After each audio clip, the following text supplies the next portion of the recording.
Hello, everyone. My name is Nina Stanecic, and I am a body-oriented psychotherapist, supervisor, and educator. It is my great pleasure today to introduce Deborah Lewin. Deborah is a founder, member of Open Floor International, and she is also a teacher and practitioner in therapy in motion. As I am also right now a part of the training in Open Floor teacher training, Deborah is also my teacher. And as I enjoy Deborah's work very much, it is our intention to support also the people in Croatia and other countries in this region to try and to taste open floor work, open floor platform in Croatia, and also to get a taste of Deborah's beautiful work. I would like to announce that Deborah will facilitate a workshop here in Zagreb, 8th to 10th March 2024. And this is also one of the reasons that we decided to do this interview together, to have this little conversation, to help you understand who Deborah is, what is her work, and to get a feel of her energy as well. So Deborah, very nice to see you and to meet you in this virtual context. Thank you. And would you be so kind to explain your background, maybe even more than I shortly explained right now? Absolutely. Nina, thank you so much for inviting me to this interview and inviting me to come and teach in your country. It's a part of the world I've never been to, and I'm very excited about the opportunity to come and be there next March. I live in the northeast of Scotland, so I'm in a very different climate at the moment, literally from where you are. And I live in an eco village that some of the people watching this interview might have heard of, called the Findhorn Eco Village. It's a spiritual community, it's a center for demonstration, and it's informed me hugely in my life. It's 37 years since I first came here, and I came here for 1 week. And I've spent most of the last 37 years living in this very remote place that is also full of people from all over the world. I feel very blessed in that regard. And I say that because it underpins a lot of my outlook on life, my lens of how I relate to life, and informs my work hugely, which has a very strong component around bringing myself and others into a place of essence, I would say, and into a place of presence. I'm passionate about supporting us to come into a healthier sense of presence and relational ease with each other, and to really learn how to see our shared humanity with each other while also making space for our differences. And I would say that's one of the strengths that I bring in the way that I work. Um, I trained initially in the use of movement and drama in therapy, um, working with people with special needs and in psychiatric hospitals, and using Jungian psychology and Laban movement. So the work was all working through the collective unconscious of myths and fairy tales and bringing them to life through movement and drama. That was my initial training that I did. And then after that, or actually, while I was on that course in 1987, was the first time that I was introduced at another event to the work of Gabrielle Roth and the Five Rhythms. So from 1988, the Five Rhythms landed into my life, my heart, my soul, my body.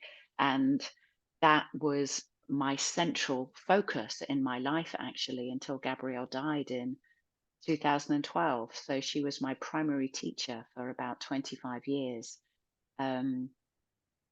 Huge impact on me and in my life. And during that time, I also trained in massage. So body work has also been a very important thread in my life, and really valuing the innate somatic intelligence of the body. And I'm going to pause there for a moment because I'm aware that many of the people who might be listening to this don't have English as a first language. So if you need me to slow down at any point, or if I say something and it doesn't make sense and you want me to clarify it, please just go, hold on a minute, and feel free to interrupt me. I'll do that. Yeah, thank you. So after Gabrielle Roth died, I became one of a group of 15 senior 5 rhythms teachers who founded Open Floor International. So as you said, I'm a founding member of Open Floor, and here I am, nearly 10 years on, really very much inspired by the curriculum of Open Floor that has been created by a group of people drawing on many influences. So we were all 5 rhythms teachers, and then had our own practices and influences, whether that was mindfulness or more shamanic influences or more therapeutic, more arts based. There was a beautiful collaborative weaving into how the curriculum of Open Floor was really formed and developed. And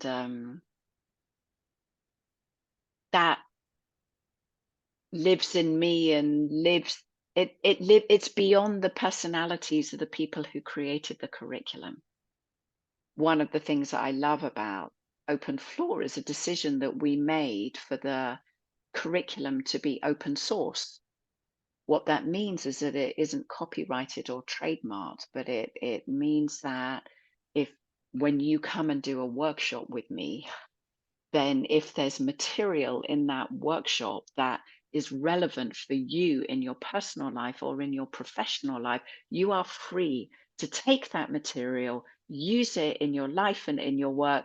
What we ask is that you credit where it comes from, preferably by the name of the person. Oh, this was an exercise that Deborah used in her workshop, or oh, this comes from Andrea Yuhan, or this is informed by Gestalt awareness practice, or this is something I've been learning about from my training in family constellations. So you acknowledge where it comes from, and use it to enhance your own personal and professional practice. So that's one of the things that I really love about Open Floor.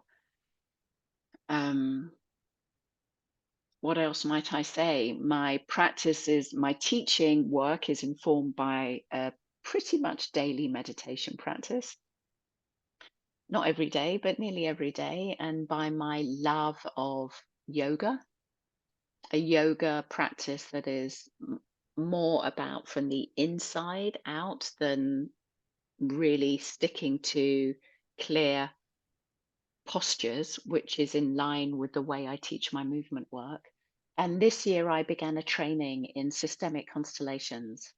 So I'm about to complete my first year in that, and I've just signed up for the next year, which I'm very excited about. And that systemic lens also really informs the way that I teach.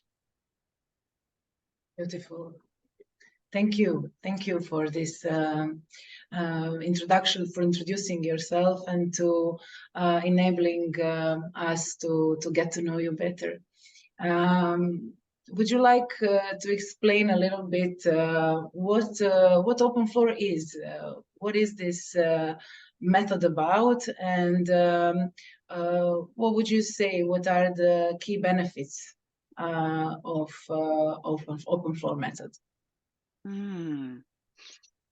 What is it about? Well, primarily what I would say is open floor. One of the most common phrases that we use is that open floor movement practice is a resource-based movement practice.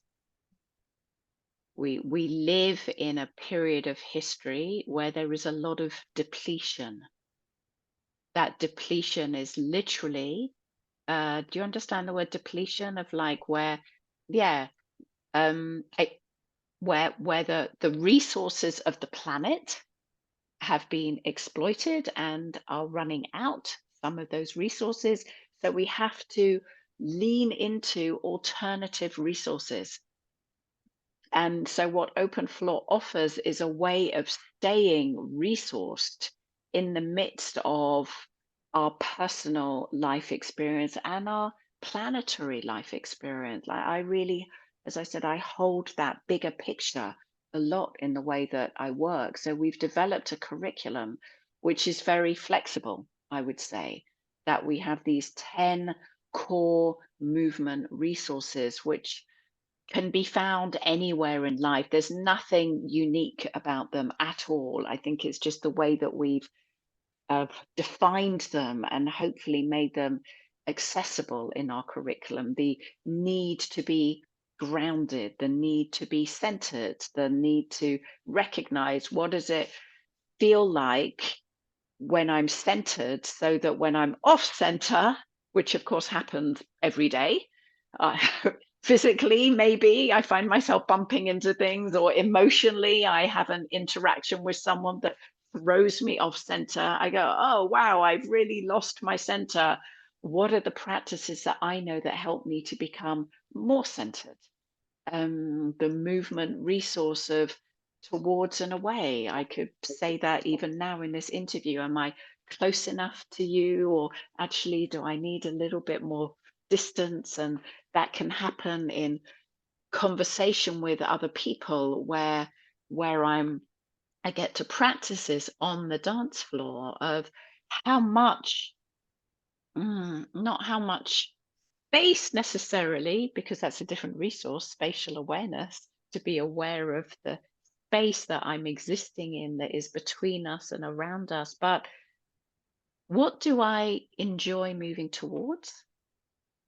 And when is it relieving in my system to move away so that I can maybe move towards something else? For example, when am I like, I need to move away from being online and I need to be outside in my garden, on a bicycle, on the water, um, tending to relationships that are in person and not just online. That's relational. I could have that as emotional. Which are the emotions that it's easier for me to move closer to? And which are the emotional states where I'm more likely to go, no, thank you. I don't really want to be close to that emotional state. But sometimes I need to learn in a healthy, safe way for my nervous system to also move closer to some emotional state and then know when that's enough and to move away, um, in myself, in others. Sometimes it's my thoughts. Which are the thoughts that, for example, really sometimes my brain is so activated. My brain has a million and one thoughts going through it. And it's like, I need to settle my mental state. Sometimes the best way for me to settle my mental state is to meditate. Sometimes the best way for me to settle my mental state for me is to go for a bike ride or go for a walk. I live in a very beautiful environment where it's easy for me to go into nature and have that drop my attention in and through the layers of activation. So there are these different resources that we have that can also be applied to the different dimensions of our being. I have a physical body that I need to tend to and take care of, and I have an emotional body that I need to tend to and take care of. I also have the I have the dimension of my mind of where I have thoughts and I have beliefs and I have stories and I have fantasies and I have dreams and I have the potential to access a state of mind that goes way beyond my small thinking mind into something much more expansive. And that aspect of working consciously with the mind in these different ways is one of the pieces of our curriculum that I have found very, very exciting. And I've not discovered that anywhere else in the other movement practices that I've engaged with over the last 30 to 40 years. So we have the physical, the emotional, the dimension of the mind, and then there's the dimension of my soul. Some people like soul. What do you mean by that? For me, my soul is connected to my essence that is informed by my past and leads me into my future, but doesn't begin or end there. It's beyond my personality. And and it can, when I'm in an aligned state inside of myself, then my personality shines differently because I have a connection to my soul. I can connect with your soul, which is not your personality. It's an essence of you. It's a place that is more restful for me. But it can get clogged up by what I think, by what I feel, by how I behave. So these are these different dimensions of embodiment that weave together with the core movement resources that we have. And that also weave together with different relational experiences, the hungers, as we call them, which doesn't translate brilliantly into all languages. But how I interpret that is there's the hunger for solitude. I mentioned to you before the interview began that right now my adult son is temporarily living with me. I'm used to, at the moment, living on my own for the last 10 years or so. And I've learned to really enjoy that at this time in my life. And it's like, oh, I have my 6'2" adult son in my not that big home. It's my solitude is compromised at the moment. But what do I get? I get this amazing time with my son. What a blessing. What an opportunity to have this time of laughing with him, of figuring out who's cooking tonight, who's doing the washing up. Can he help me with my laptop? It's like, oh, let's watch a movie together. So it gives me some connection with him, which I'm also really hungry for. So there's the hunger for solitude, there's the hunger for connection, there's the hunger for belonging.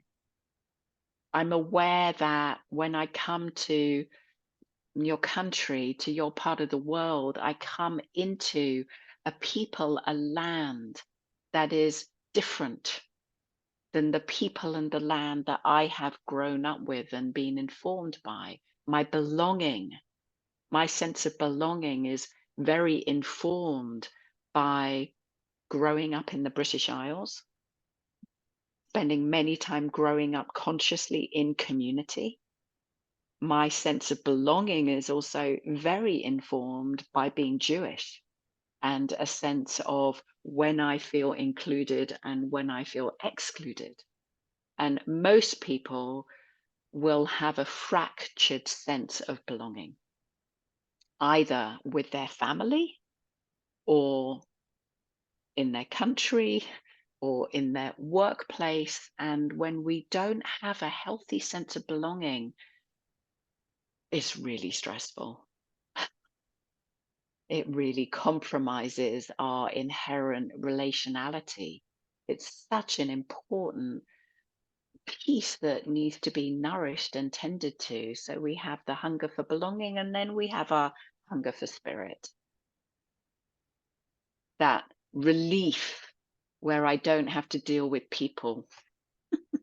where I can be with animals, I can be with plants, I can be with nature, I can be with the light on the level of the spirit. It's such a relief sometimes to not have to deal with human beings because we're so complex. And that's where spirit can be a place of refuge. It can also be, for some people, a place where they can avoid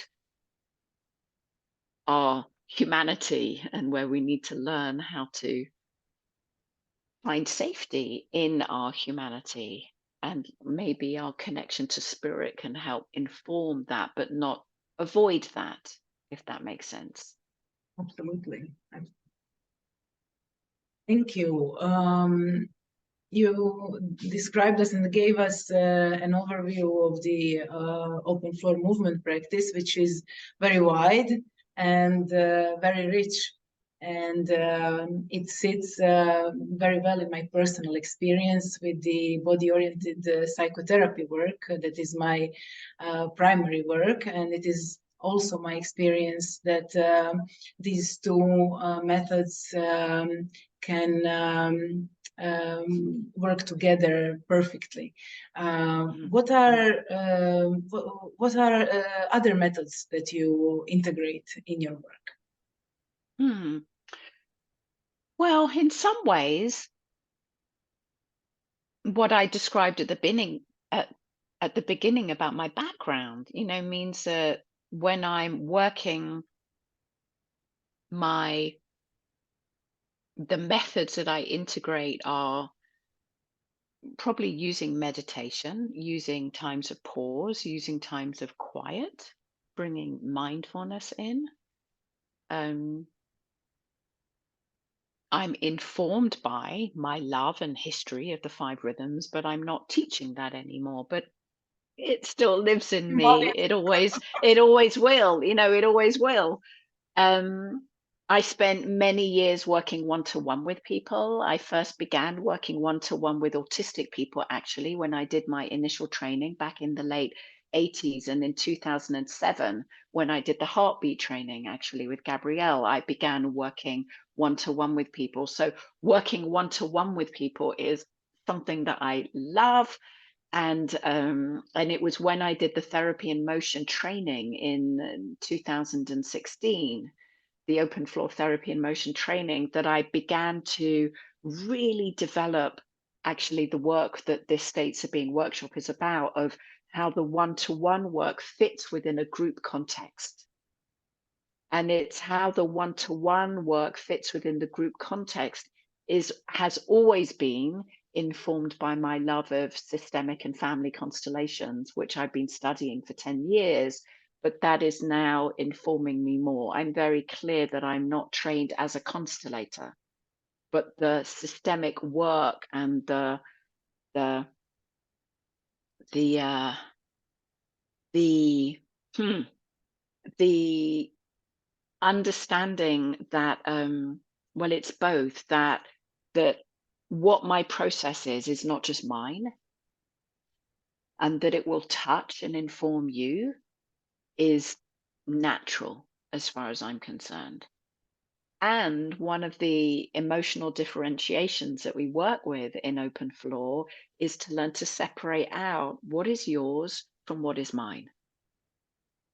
So there's a contradiction there. It's both. And that's one of the things that we really work a lot with in open floor, is this place of both and, not either or. It's both. What is yours is yours. What is mine is mine. That's what I have responsibility for.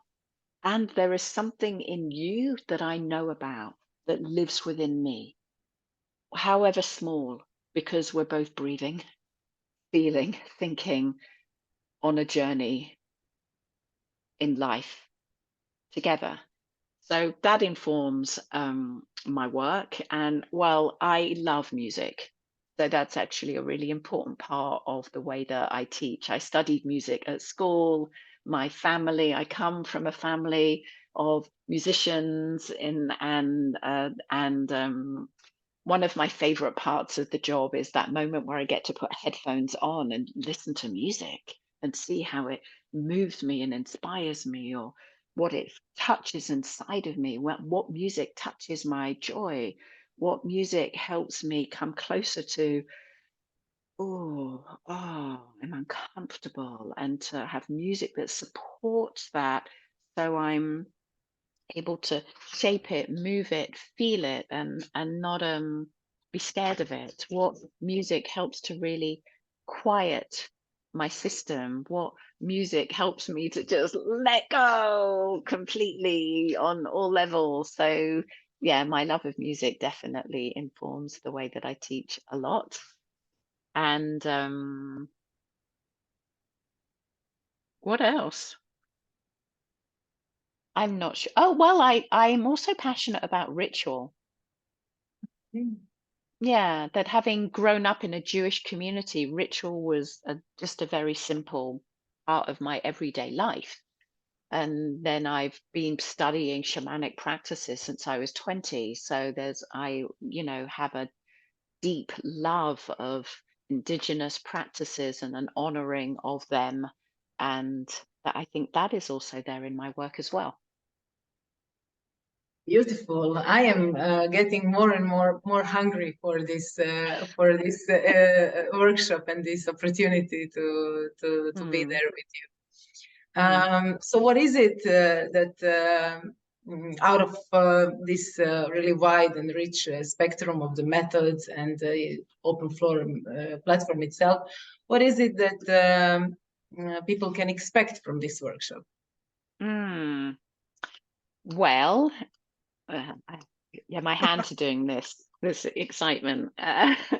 Um, as I said, this workshop was born probably in 2017 after I did my therapy and motion training, finding that relationship between the individual and the group. So in the workshop, part of what I'm cultivating is the capacity to be present as a witness to support other people. That I think there's a lot of isolation that people experience in their lives right now. And most people grow up not being seen in a healthy, affirming way. And there's a lot of self consciousness about being seen and shyness about being seen, which I think is completely natural. And I think there's a hunger to be seen and to have other people witness our journey consciously. So that for me is an important thread about this, which means that I I will spend time cultivating what does it mean to be able to witness as clearly as possible. We use a term that's called clear witness in open floor and in other practices, and also talk about the fact that is it actually possible to be a completely clear witness? I don't think so, but there is this sense of percentage, how much of my attention is with myself and how much of my attention is free and available to be present with you.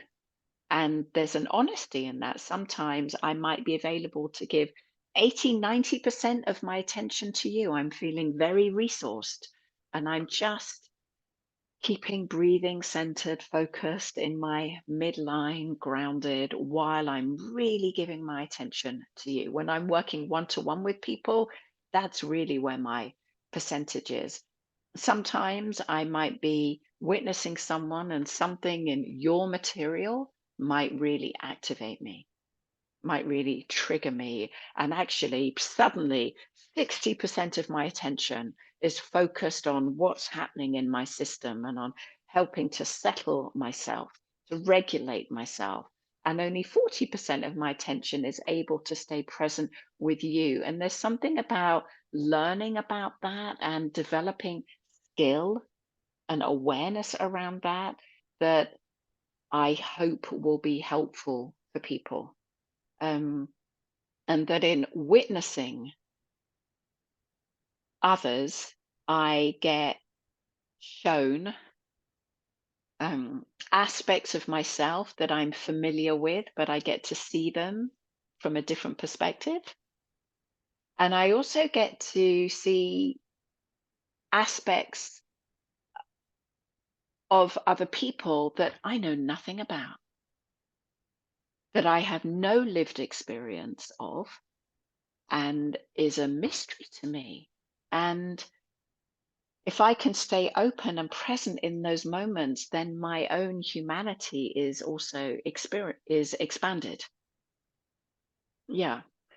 And emotionally, I might expand my range. I'm like, wow, it's possible to enjoy being furiously angry. That's amazing. You know, some people spend their lives just being scared of anger, of my anger, of other people's anger. And some people really know how to be in their passion and in their fury in a very healthy, embodied way. And that can be life changing sometimes. Whereas for other people, it could be life changing to see pure joy, deep tenderness and vulnerability without any shame. So as we witness, we get this beautiful mirror of the human condition and grow in that Mhm. together. During the workshop, I work one to one with, over the course of the Friday, Saturday, Sunday, I will maybe work one to one with 3, 4, 5 people. Depends a little bit on the capacity of the group. So it's really important that people know when they come to the workshop that they may or may not work one to one with me. And that is something that is tended to in the moment, where I get to find out who wants to work. And then I go through an intuitive process around who I choose. And of course, to raise your hand and say, I want to work, and then not be chosen is deeply vulnerable, can be very disappointed. People might feel rejected. It's like, oh, well, that's what you then get to work with. The risk of saying, I want to work, and what happens if you don't get chosen, selected, and what happens when you do. It's like, oh, shit. I didn't think she'd choose me. I raised my hand, and now. So, that's also in there. And then when I work one to one with someone, because of the cultivated state of the witness and the group field, the one to one experience is amplified, because it's not just me and you, it's not just me and this person on our own, which is how I do a lot of one to one work. But it's within this group context, which amplifies the presence. And when done well, can liberate someone to journey to places that they might not have journeyed to on their own. And it's only 10 minutes, and it's amazing what can happen in 10 minutes. Truly amazing. It always astounds me when we follow the wisdom of the body. Some people, I might just be following what is live in that moment. Some people might actually say, I want to work on this, and bring something specific that they want to work on in that moment. So that can go either way. So that happens in the workshop. There's lots of time for dancing, really important, because this is quite, these pieces are focused. They're quite intense. I happen to like intensity. Um, and then it's really important to take what we've worked with personally, what we've witnessed, and move that on the dance floor.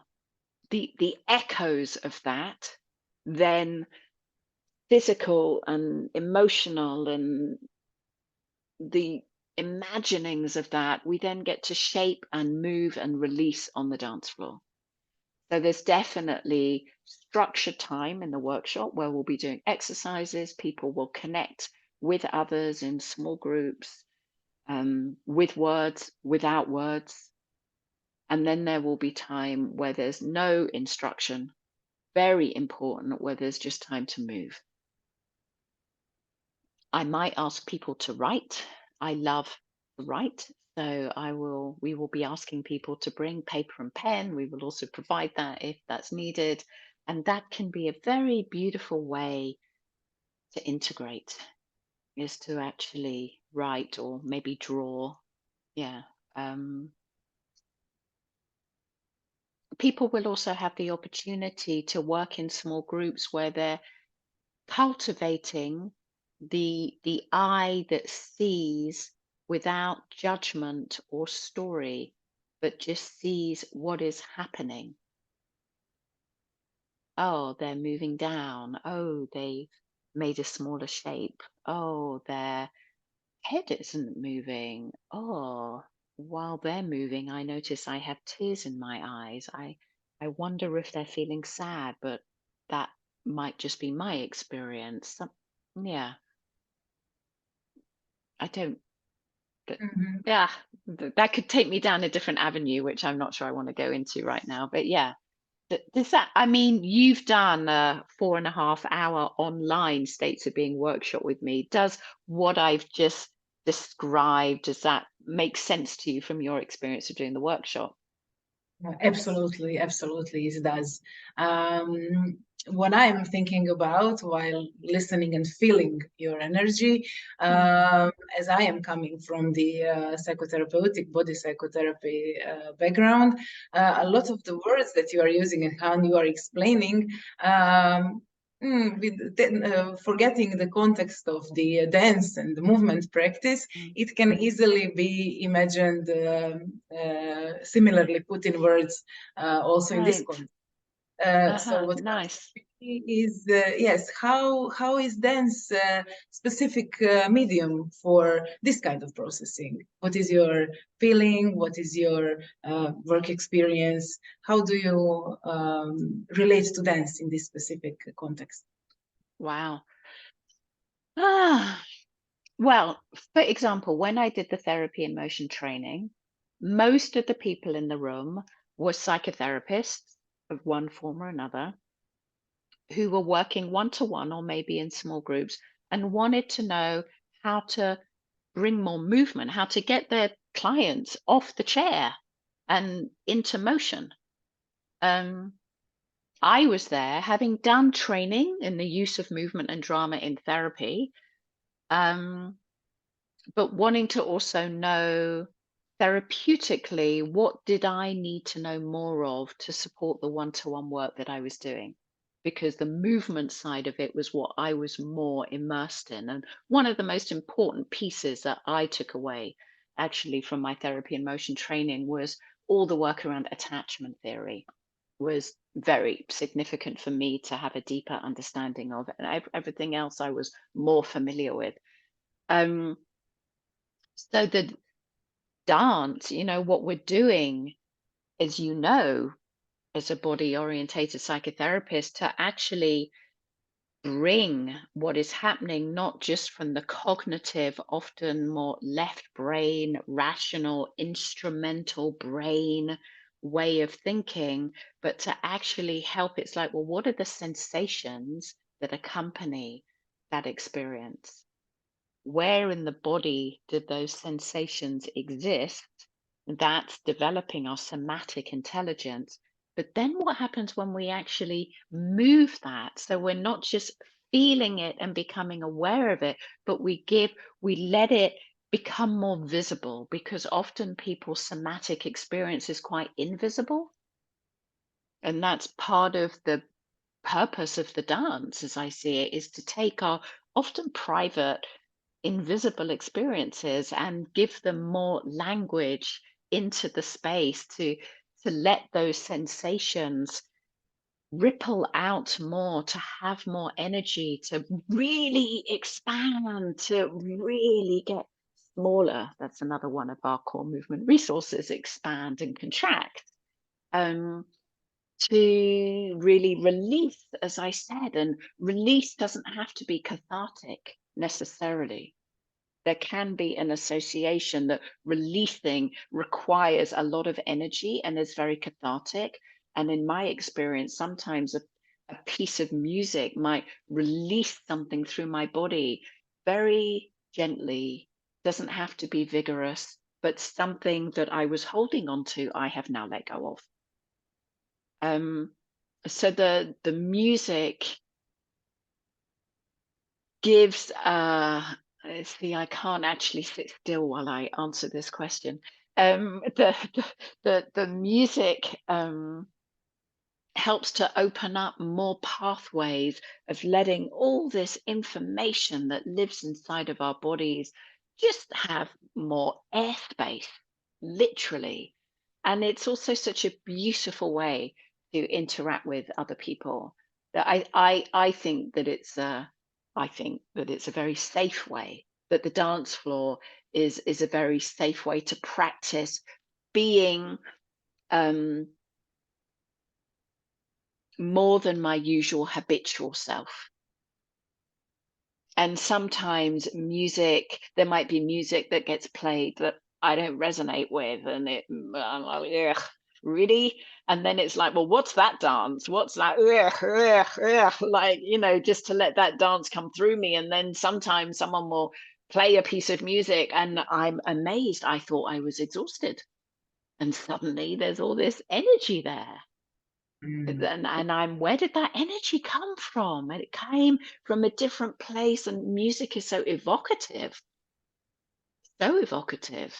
So and yeah, so we use music to both support and influence. And within that, one of the things I love about the way we use music in Open Floor is that a lot of the music has quite a lot of textures in it, which gives people permission to respond in a way that is really right for you, your energy levels, your physical health, what's needing to move through you. So I can put on a piece of music and watch 30 different responses happen in the room, where some people slow down, some people speed up, some people take up loads of space in the room. Some people are just really moving on the spot. Sometimes that's a habit, and then that needs a little bit of encouragement to go, well, that might be your habit. What would happen if you did the same dance, but in that part of the room rather than in this part of the room? Even that, what would happen if you continued moving the way you're moving, but you included the floor more, Mm. or included the space above you more? There's so many different ways that when we bring our body into a more 360 relationship with space, which music really helps us to do, that something inside of us is also liberated and given permission to move that might have been more contained. Maybe for good reason, but this is an opportunity to try something different out.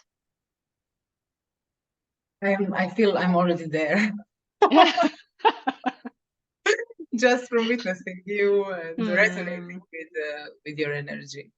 And what if someone is not a dancer? What if they should they join this workshop, or maybe? Absolutely, absolutely. That's why it's called open floor movement practice.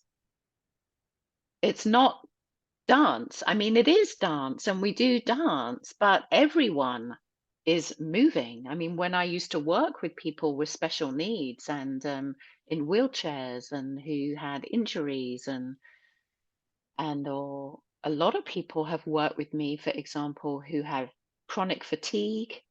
We know right now that after COVID, it's still happening, but after the period of the pandemic, that a lot of people are really suffering with low energy levels, and that people need to be able to really listen and pace themselves well. That the dance floor is a place for people to come and move in a way that is fitting and right for them, and to both stretch but not override. That I think is really important. I want people to emerge out of the workshop feeling resourced and well tended to, and not exhausted and depleted, because I know that most people have very full, demanding lives, especially now, even more so. So the you don't have to be a dancer. Actually, often people who've trained in dance can find this way of moving where you're really listening to and responding to the wisdom and creative intelligence of the body can be more challenging for them because they're more used to being told what steps to take and how to move. So that can be harder for people who might be trained in dance. But the work, I really hope, is accessible for anyone who's literally in a body completely, whatever size that body is, whatever color skin that body has, whatever language, yeah, whatever gender identity somebody has. I do my own inner work and study to make my work as accessible as possible in many different ways. And so I hope that a wide range of people will come to this workshop, not just dancers or therapists, for example. It's open to anyone who's curious.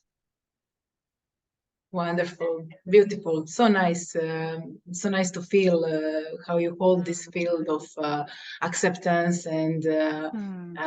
inclusiveness. So Hmm. yes, Thank you. yeah.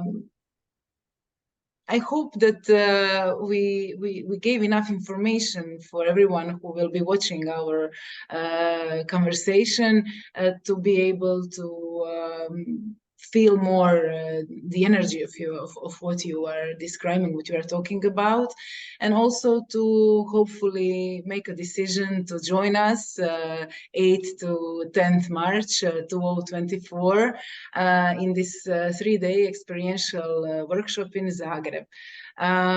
Would you like to say anything else before we close? I'm gonna um hmm, yeah, it's a good question.